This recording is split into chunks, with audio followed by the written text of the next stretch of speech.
Шымкентте қатыгездікпен өлтірілген Нұрай Серікбайдың ісі прокуратураға өтті. Туыстары іспен толық танысып шыққанын айтып, шағымдары барын жеткізді. Келіспеушіліктер бар. Ол жазаға әсер ететін келіспеушіліктер, негізі көп шағымдардың.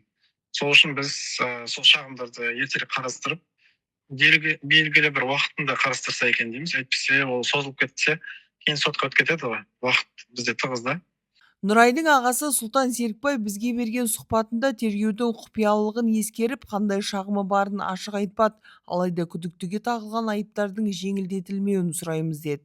Осы бекітілген статьяларды аяғына дейін апаруымыз керек. Сол үшін біз барынша тырысып жатырмыз. Әйтпесе әрқайсысына біз тергеу барысында біраз уликалар жиналған болатын, біраз процестерден кейін барып бұл нәрселер бекітілді. Негізі оңай келген жоқ. Сол үшін біз прокуратурада соны бекітсе екен деп шағымдарды жіберген болатынбыз. Енді солардың жауаптарын күтіп отырмыз.